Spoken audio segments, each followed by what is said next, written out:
मुख्यमंत्री ने कहा था कि परिंदे भी पर नहीं मार पाएंगे इस बार, लेकिन परिंदे ने पर भी मारा और नतीजे जो है वो महागठबंधन के उलट भी आए। वो भी तब जब महागठबंधन के पास 56 विधायक थे और दोनों ही सीटों को जीतने के लिए 56 वोटों की ही जरूरत थी। परिंदे ने अब पर नहीं मारा बल्कि बड़ा सुराख कर दिया।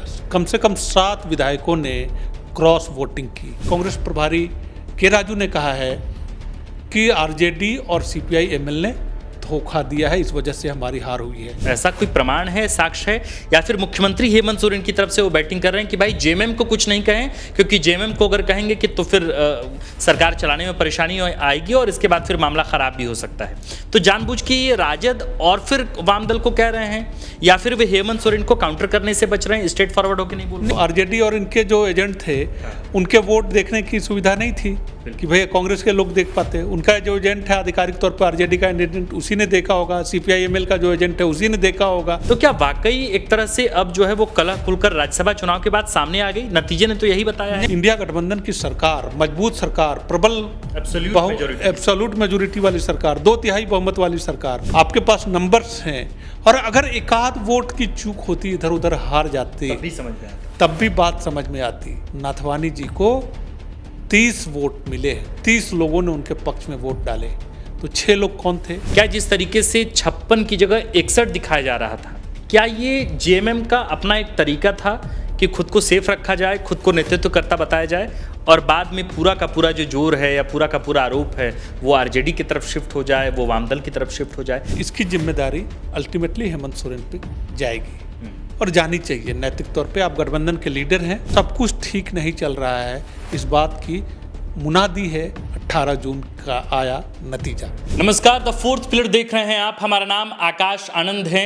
झारखंड की राजनीति से इस वक्त की सबसे बड़ी खबर यही है कि एनडीए समर्थित निर्दलीय प्रत्याशी परिमल नाथवानी ने राज्यसभा की एक सीट पर जीत हासिल की है, जबकि महागठबंधन की तरफ से पूर्व शिक्षा मंत्री बैजनाथ राम की जीत सुनिश्चित हुई। लेकिन कांग्रेस कोटे से राज्यसभा सीट पर उम्मीदवार प्रणव झा की हार हुई है, और ये हार छोटी मोटी हार नहीं, बहुत बड़े अंतर से ये हार हुई है। इस हार के पीछे का मुख्य कारण क्या है? किसने क्रॉस वोट किया? परिमल नाथवानी इस जीत तक आखिरकार कैसे पहुंचे, वो भी तब जब उनके पास संख्या बल की भारी कमी थी। इन तमाम मुद्दों पर हम नए सिरे से विचार विमर्श करेंगे, एक एक बिंदुओं पर विस्तार से बातचीत करेंगे, और यह भी समझेंगे कि आखिर कांके रोड स्थित मुख्यमंत्री आवास में जब बीते 2 दिनों से शाम के रोज 6 बजे सूरज ढलने के साथ ही जब महागठबंधन के तमाम विधायक यानी कि 56 विधायकों का महाजुटान होता रहा, तो आखिर उस महाजुटान के बाद आज आखिर क्या बदल गया कि विधानसभा के कमरा नंबर 41 में जो कुछ हुआ, उसके बाद से जो नतीजे आए, उस नतीजे ने झारखंड की राजनीति को नए सिरे से गढ़ दिया है। आज एक एक कर बहुत कुछ बात करेंगे, और बात आज राज्यसभा चुनाव की होगी। और इस पूरे मुद्दे पर बातचीत करने के लिए हमारे साथ झारखंड के वरिष्ठ पत्रकार व रांची प्रेस क्लब के प्रेसिडेंट शंभुनाथ चौधरी सर हैं। सर, सबसे पहले तो बहुत स्वागत आपका। बहुत धन्यवाद आपका। मेरा पहला सवाल सर आपसे यही है, मुख्यमंत्री ने कहा था कि परिंदे भी पर नहीं मार पाएंगे इस बार, लेकिन परिंदे ने पर भी मारा और नतीजे जो है वो महागठबंधन के उलट भी आए। वो भी तब जब महागठबंधन के पास 56 विधायक थे और दोनों ही सीटों को जीतने के लिए 56 वोटों की ही जरूरत थी। गेम कहाँ हुआ? नहीं, देखिए, परिंदे ने अब पर नहीं मारा बल्कि बड़ा सुराख कर दिया। कम से कम 7 विधायकों ने क्रॉस वोटिंग की, और क्रॉस वोटिंग किसके पक्ष में? क्रॉस वोटिंग निर्दलीय प्रत्याशी परिमल नाथवानी के पक्ष में वोट की। और कौन विधायक कहाँ के थे? इंडिया गठबंधन के थे। आपके पास नंबर्स हैं और आप जीत नहीं पाते। आप लगातार कसरत करते हैं, लगातार काव्यात करते हैं, लगातार बैठ के करते हैं, मॉक पोल करते हैं। इसके बावजूद जब वोट डालना है तो वाकई वहाँ पे जाके आपकी अंतरात्मा कमरा नंबर 42 में जाके जाग जाती है, और जादू होता है। परिमल नाथवानी हमेशा की तरह जीत जाते हैं। आप समझिए कि परिमल नाथवानी के पक्ष में 30 विधायकों ने वोट डाले, 2 वोट इनवैलिड हो गए उनको। जो वोट पड़े उसके बावजूद जीत गए वो जी। 28 वोट मिले, उसको जो जरूरी संख्या थी वो मिल गई उनको। और कांग्रेस के प्रत्याशी को मात्र 20 वोट मिले, उसमें भी 1 वोट इनवैलिड हो गया। और जैसा कि कांग्रेस प्रभारी के राजू ने कहा है कि आरजेडी और सीपीआई एमएल ने धोखा दिया है, इस वजह से हमारी हार हुई है। अब आप देखिए, इसको ऐसे भी समझ सकते हैं कि 2 महीना पहले, 1.5-2 महीने पहले बिहार में चुनाव हुआ था और वहाँ पे आरजेडी का कैंडिडेट नंबर रहते हुए बिहार गया था, क्योंकि कांग्रेस के 2 लोग वोट डालने नहीं आते या कांग्रेस की ओर से धोखा हो, कांग्रेस ने उनको मदद नहीं की थी, इस वजह से आरजेडी के कैंडिडेट की हार हुई थी। तो आप इसको ऐसे भी समझ सकते हैं कि कहीं अगर के राजू का आरोप सही है तो आप मान सकते हैं कि आरजेडी ने बिहार की हार का बदला अपने ही सहयोगी से झारखंड में ले लिया है।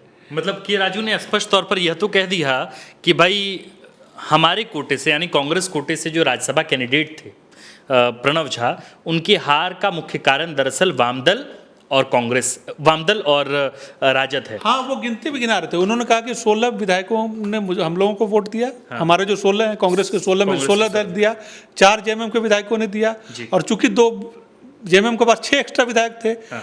तो उनको वोट मिले 31 बैजनाथ राम को। तो 2 जो विधायक हैं वो उन्होंने हम लोगों को वोट दिया है ना, 16 और 4 जेएमएम के विधायकों ने वोट डाला हमको, जिसमें 1 वोट इनवैलिड हो गया। आरजेडी और कांग्रेस ने, आरजेडी और वाम दल ने बल्कि सीपीआई-एमएल ने हमको धोखा दिया, इस वजह से हमें पराजय हाथ लगी है। जाहिर है, कुल मिला के ये बात तो तय है। अब देखिए, ऐसे मामलों में आइडेंटिफाई करना बड़ा मुश्किल होता है। क्रॉस वोटिंग के लिए कैसे, किस बिना पर ये कह रहे हैं कि भाई वाम दल ने ये गड़बड़ियां की, या वाम दल ने की या फिर राजद ने की? मतलब प्रदेश प्रभारी ये बात कह रहे हैं तो उनके पास कोई ऐसा कोई प्रमाण है, साक्ष्य है, या फिर मुख्यमंत्री हेमंत सोरेन की तरफ से वो बैटिंग कर रहे हैं कि भाई जेएमएम को कुछ नहीं कहें, क्योंकि जेएमएम को अगर कहेंगे कि तो फिर सरकार चलाने में परेशानी आएगी और इसके बाद फिर मामला खराब भी हो सकता है। तो जानबूझ के ये राजद और फिर वाम दल को कह रहे हैं, या फिर वे हेमंत सोरेन को काउंटर करने से बच रहे हैं, स्ट्रेट फॉरवर्ड होकर नहीं बोल रहे? नहीं, देखिए, मुझे लगता है कि अब वो कह रहे हैं तो उनके पास कोई आधार होगा। अब आरजेडी का एजेंट रहा होगा वहाँ पे। 4 वोट अगर जैसे है कि 4 वोट वो कह रहे हैं कि, तो आरजेडी और इनके जो एजेंट थे, उनके वोट देखने की सुविधा नहीं थी कि भैया कांग्रेस के लोग देख पाते। उनका जो एजेंट है आधिकारिक तौर पर आरजेडी का एजेंट, उसी ने देखा होगा। सीपीआई-एमएल का जो एजेंट है उसी ने देखा होगा। तो उस आधार पर मुझे लगता है कि वो बात कर रहे हैं। और अभी तो चूंकि ये त्वरित प्रतिक्रिया थी, अभी देखिए, अभी आगे बहुत सारी बातें होंगी कि जेएमएम की निष्ठा पे भी कोई सवाल उठता है कि नहीं उठता है। जेएमएम ने की ओर से कहीं कांग्रेस ये आरोप लगाती है कि जेएमएम ने हमको दगा दिया नहीं दिया, ये बात अलग है। लेकिन आरोप क्या लगाती है, अभी तमाम नेताओं के बयान आने चाहिए। ये पहली प्रतिक्रिया थी के राजू की, जिसमें उन्होंने कहा कि आरजेडी ने और सीपीआई-एमएल ने मुझे धोखा दे दिया हम लोगों को, इस वजह से हार हुई है। हाँ, बहरहाल अभी देखिए, लेकिन इस मामले में जेएमएम की नैतिक हार तो है कि आप गठबंधन का नेतृत्व कर रहे हैं, नेतृत्व तो आपके हाथ में है। और जब आप कहते हैं कि परिंदा पर नहीं मार सकता, तब इतना बड़ा सुराख करके वो चला जाता है।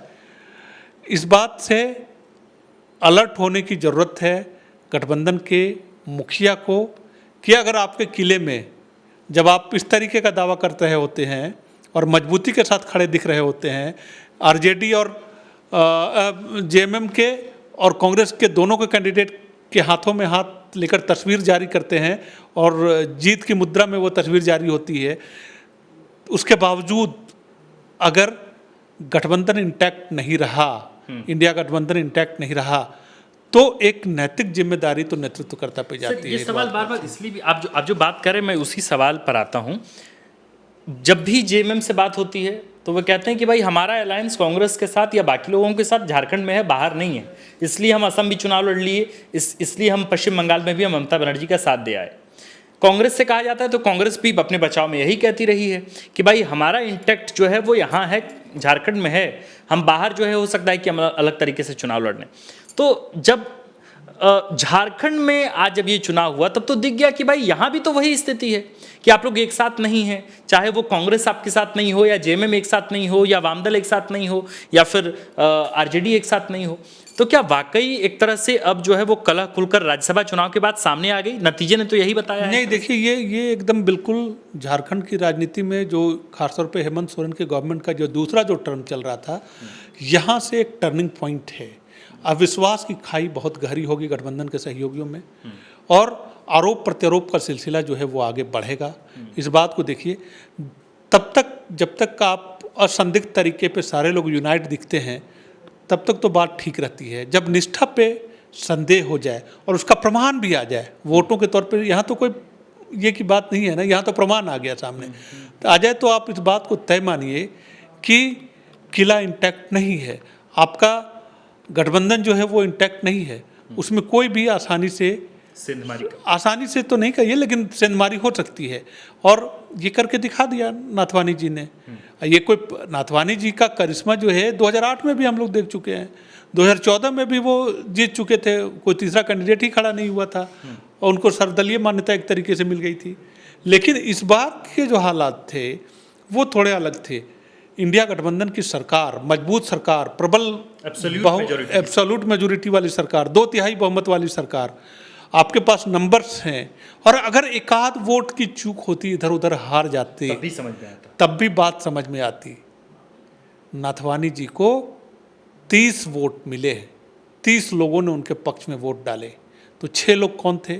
अगर मान लीजिए कि जयराम महतो को भी मान लें 25, तब भी 5 वोट जो है, लेकिन अंदाजा ये है कि 7 लोगों ने, देखिए एक और चीज़ है, वोट इनवैलिड होना, ये भी असल में किसी न किसी प्रत्याशी को फायदे पहुंचाने की मंशा से किए जाते हैं राज्यसभा के चुनाव में। अब वोट इनवैलिड कैसे हो जाएगा? आप विधायक हैं, आप एमएलए हैं, अब वोट डालने की तमीज नहीं है आपको। पिछले 2 दिनों से और 2 दिनों से मॉक पोल हो रहा है, दोनों तरफ से मॉक पोल हो रहा है, एनडीए मॉक पोल करा रहा है और 2-2 दिन मॉक पोल कर रहे हैं, उसका रिजल्ट बहुत प्राउडली अनाउंस कर रहे हैं आप, और इसके बावजूद आप वोट इनवैलिड होता है जनाब, और आप एजेंट को दिखा रहे हैं वोट, वो वोट इनवैलिड हो रहा है। इसका मतलब है जानबूझकर शातिरपना हुआ है। अब ठीक है, अंतरात्मा जो है अगर इसी की जागी है, और अंतरात्मा अगर ऐसी ही होती है तो मुबारक हो। लेकिन ये बात जरूर है, देखिए संख्या है जिसके पास, नैतिकता जो है, नैतिक बल जो है, वो ये कहता है कि जिसके पास नंबर हो उसको जीतना चाहिए। मैं ये मानता हूँ, मेरा, अगर आप ये देखेंगे या पब्लिक जो देखेगी, अब जश्न जो भी मनाए, मैं इसकी बात नहीं कर रहा कि परिमल नाथवानी अच्छे हैं कि प्रणव झा अच्छे हैं, इस पे बात नहीं, अच्छे बुरे की बात नहीं कर रहा मैं, लेकिन जीत हार में हमेशा नंबर जिसके पास हो, जीत उसकी होनी चाहिए। यही है, यही एकदम सिंपल मैथमेटिक्स है, इसमें कोई समझाने की तो बात है नहीं। अगर गणित में इधर उलट केमिस्ट्री हावी होती है, गणित हार गया, केमिस्ट्री जीत गई, बिल्कुल है ना, मैथमेटिक्स हार गया, केमिस्ट्री की जीत हुई। अब केमिस्ट्री कैसे तैयार हुआ, ये तैयार हुई, उसमें भी कुछ मैथ, हाँ उसमें भी है। अब उसमें कौन सा मैथ्स लगा उसके पीछे, ये समझना जो है वो आसान है। इतना प्यार तो, इतनी बेपनाह मोहब्बत झारखंड के विधायक परिमल नाथवानी से करते हैं, ये बड़ा माने आश्चर्यजनक भी है और अच्छी बात भी है। चलिए, जीत रहे हैं वही सिकंदर है, जो जीता वही सिकंदर। परिमल नाथवानी जी को बधाई दी जानी चाहिए। जी बिल्कुल बिल्कुल। तो लेकिन सर, जिस तरफ अब हम इस पूरी बातचीत को लेकर आगे बढ़ेंगे, दरअसल कल से तमाम राजनीतिक जानकारों का, तमाम पत्रकारों का ध्यान भी अब उसी तरफ होगा। मेरा सवाल अब यही है कि मुख्यमंत्री हेमंत सोरेन, मैं एकदम सीधे बगैर लाग लपेट के आपसे सर सवाल करता हूं, क्या मुख्यमंत्री हेमंत सोरेन एकता जुटाने की या एकता दिखाने के लिए नाटक कर रहे थे? क्या जिस तरीके से तस्वीरबाजी चल रही थी, तस्वीरें पोस्ट की जा रही थी सोशल मीडिया पर, क्या जिस तरीके से 56 की जगह 61 दिखाया जा रहा था, क्या ये जेएमएम का अपना एक तरीका था कि खुद को सेफ रखा जाए, खुद को नेतृत्व करता बताया जाए, और बाद में पूरा का पूरा जो जोर है या पूरा का पूरा आरोप है वो आरजेडी की तरफ शिफ्ट हो जाए, वो वामदल की तरफ शिफ्ट हो जाए? एक बहुत बड़ी रणनीति क्या झारखंड मुक्ति मोर्चा की भी रही है? आप कैसे देखते हैं? नहीं, देखिए मैं इसको ऐसे तो नहीं कर सकता कि जैसे आप कह रहे हैं कि नाटक है, नौटंकी है, इसकी बात मैं नहीं कर सकता। लेकिन इतनी बात जरूर है कि गठबंधन की हार जो है, इसकी जिम्मेदारी अल्टीमेटली हेमंत सोरेन पे जाएगी और जानी चाहिए। नैतिक तौर पे आप गठबंधन के लीडर हैं और आप, तो हार तो हुई है आपकी, इस बात को आप माने मत माने, एक पॉलिटिकल मैसेज तो गया है कि आप हार गए। अब है, कांग्रेस कह रही है कि आरजेडी ने धोखा दिया, सीपीआई-एमएल ने धोखा दिया है, और वो कह रहे हैं कि जेएमएम के विधायकों ने, 4 विधायकों ने हमें वोट डाला, जो अतिरिक्त वोट है वो मुझे 4 जेएमएम के विधायकों का मिला। तो अगर उनकी बात सच है, के राजू की बात सच है, तो जेएमएम की ओर से शायद धोखा नहीं हुआ हो, अगर उनकी बात वामदल की तरफ से हुआ हो। तो इसलिए आप, लेकिन ये बात तय मानिए कि ये आरोप प्रत्यारोप चलता रहेगा, इस बात की शिनाख्त कभी नहीं हो पाएगी कि वाकई किसने वोट क्रॉस वोटिंग की। आरजेडी की ओर से हुआ, सीपीआई-एमएल के विधायकों ने किया, या कांग्रेस के विधायक जेएमएम के विधायकों ने किया, या कांग्रेस के विधायकों ने, कौन लेकिन जानता सवाल है। तो मुख्यमंत्री से होगा ना कि भाई आप तो अगुवाई कर रहे थे, आप शाम को 6 बजे तमाम विधायकों को बुलाकर महाजुटान कर रहे थे, आप पोलिंग कैसे करते हैं राज्यसभा चुनाव में आप अपने नए निर्वाचित विधायकों को बता रहे थे, आप तस्वीरें पोस्ट कर रहे थे, एक तरफ प्रणव झा एक तरफ बैजनाथ राम और दोनों की हाथ ऊपर करके और गलवैया की तस्वीरें आ रही थी। तो सवाल तो मुख्यमंत्री के इकबाल पर भी, इसमें कहाँ है, क्वेश्चनेबल तो है मुख्यमंत्री। अगर इसकी बात होगी, समीक्षा होगी, तो मुख्यमंत्री को भी मानना पड़ेगा कि हमारी हार हुई है। अभी तक मुख्यमंत्री का कोई ट्वीट नहीं आया है, अभी मुख्यमंत्री का कोई उनका एक कैंडिडेट जीता है, उसको भी बधाई औपचारिक तौर पर नहीं आई है। जाहिर है कि बहुत सदमे में है गठबंधन, जबकि इधर से ट्वीट पे ट्वीट है और जय श्री राम के नारे हैं, जश्न की गूंज है, और जेएमएम की ओर जो है वो सन्नाटा है। कल तक जो 56 नहीं 61 का नारा दे रहे थे, अब उनकी तरफ से भी कोई अभी ये नहीं है। तो अभी जेएमएम की प्रतिक्रिया आने दीजिए, सीएम की प्रतिक्रिया आने दीजिए। तो जल्दबाजी में विश्लेषण करने से बेहतर है कि सीएम जो नेतृत्व करते हैं उनकी भी बात सुनी जाए, क्योंकि हम आप सीधे सीधे किसी जजमेंट पे पहुंच जाए इससे पहले है कि सारे लोगों का पक्ष कम से कम सुन लिया जाए। अभी आरोप प्रत्यारोप का दौर शुरू होगा, आरोप प्रत्यारोप तो बहुत ज़बरदस्त चलेगा और सरकार में भी दुश्वारियां अब आने वाली हैं। इस बात को तय मानिए कि ये जो जिस गठबंधन के साथ सरकार चल रही है, अब ये इसके समीकरण जो है वो उसमें तब्दीलियां दिखेंगी आने वाले दिनों में। यहीं से सवाल है, मतलब आप जिस लाइन को आगे लेके जा रहे हैं, मैं यहीं से एक सवाल उठता है, चूंकि हम लोग लगातार इस पर बात पहले भी करते रहे, on the camera off the camera हम लोग लगातार इस बात को लेकर कर रहे थे कि जो नतीजे आएंगे, अगर परिमल नाथवानी जीतते हैं और अगर प्रणव झा की हार होती है तो गठबंधन में किस तरह की चुनौतियां होंगी, क्योंकि 2029 में चुनाव होने हैं, 29 का चुनाव लोकसभा और इसके बाद विधानसभा के चुनाव में गुजरना है, 2026 में इस वक्त हम हैं, 27 और 28 कुल मिला के 2 साल आपके पास बचे हैं, 29 जो है वो 2 चुनाव में बड़े बड़े पॉलिटिकल इवेंट्स में गुजर जाने हैं, तो 2 साल बचे हैं।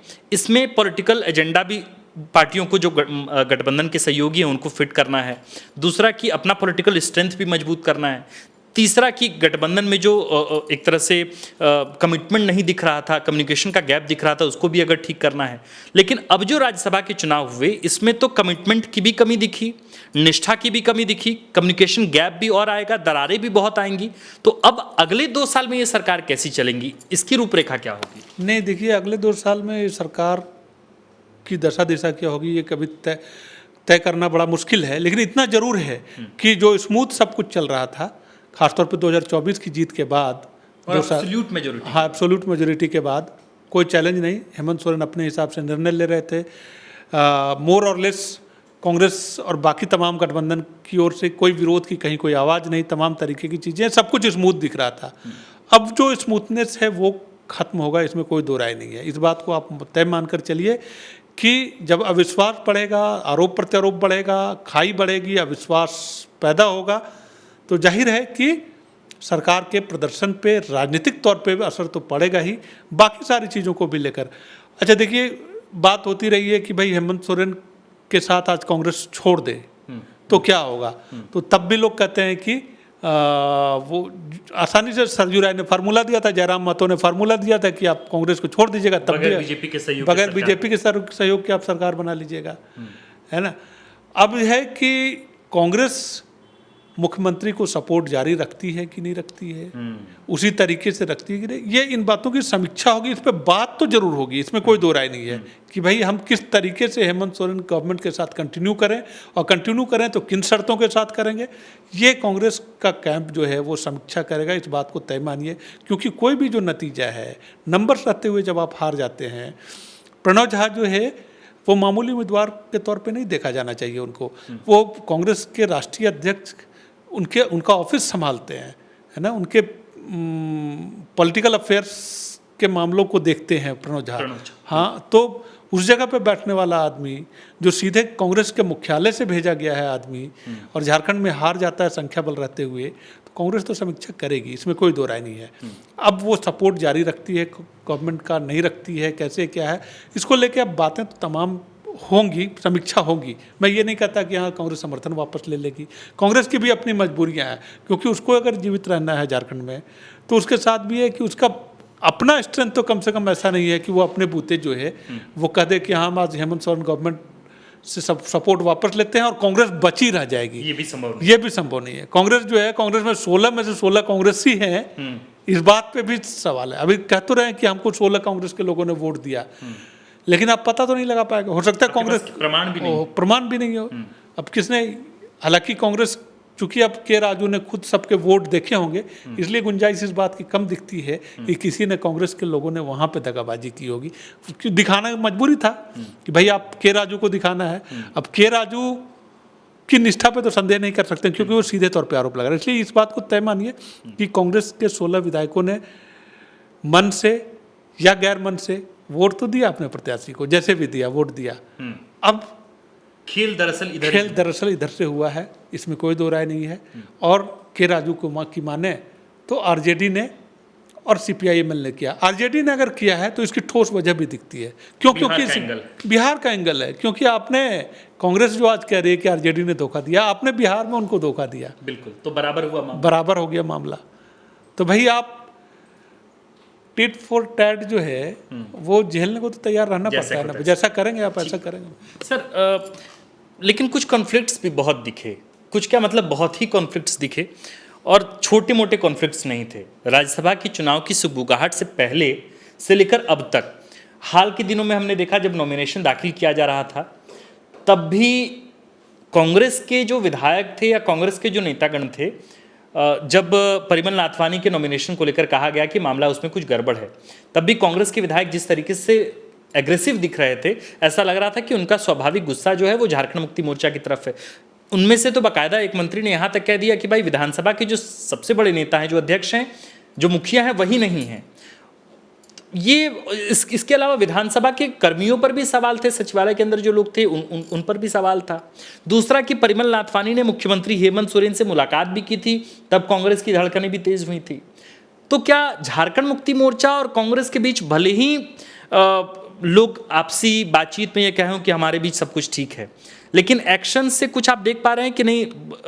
दोनों की राजनीति जो है एक रफ सरफेस पर चल रही है, आप उससे ऐसे देख पा रहे हैं? नहीं, ऑल इज वेल तो नहीं है, इसमें कोई दो राय नहीं है। कांग्रेस जब प्रत्याशी की घोषणा करती है और जेएमएम की ओर से नाराजगी सामने आती है, इससे पहले असम का चुनाव, इससे पहले बंगाल का चुनाव, इससे पहले बिहार का चुनाव, इन तमाम जगह पे हम लोगों ने मतभेद तो देखे हैं। तो ऑल इज वेल नहीं कर सकते आप। ऑल इज वेल तो कतई नहीं है। ऐसे इस बात की तमाम वजह हैं, तमाम सबूत हैं कि माफिया वाला बयान, हाँ, बाकी सारी चीज़ें हैं। आप अपनी ही सरकार को कटघरे में लाते हैं, तो सब कुछ ठीक तो नहीं है। और अब ये कितने दिनों तक, अब और कितना गड़बड़ होगा, ये समझने की बात है। फिर कांग्रेस कैंडिडेट की घोषणा करती है, हेमंत सोरेन तो नहीं, लेकिन उनकी पार्टी कहती है कि भैया कांग्रेस ने किया, अब हम दोनों सीटों पे उतारेंगे। फिर डैमेज कंट्रोल होता है, कांग्रेस के बड़े लीडरान आते हैं, बात होती है कि भाई हाँ, चलिए अब जो हो गया सो हो गया, लेकिन अब हम मजबूती के साथ लड़ेंगे। लेकिन इसके बावजूद जो है वो जीत हासिल नहीं होती है। जब हार जाते हैं आप, शिकस्त मिलती है, तो आप देखिए। और एक और चीज़ है कि जब नतीजे प्रतिकूल हो ना, तो बहुत सारी चीज़ें बिखर जाती हैं। केमिस्ट्री गड़बड़ हो जाता है, मैथमेटिक्स का तो गड़बड़ हो ही गया ऑलरेडी, केमिस्ट्री भी गड़बड़ होगी। तो अब ये जरूर है कि झारखंड की राजनीति में आज 18 जून की तारीख जो है वो एक आने वाले दिनों के लिए संकेतक है, एक बड़ा संकेतक है। और सब कुछ ठीक नहीं चल रहा है, इस बात की मुनादी है 18 जून का आया नतीजा।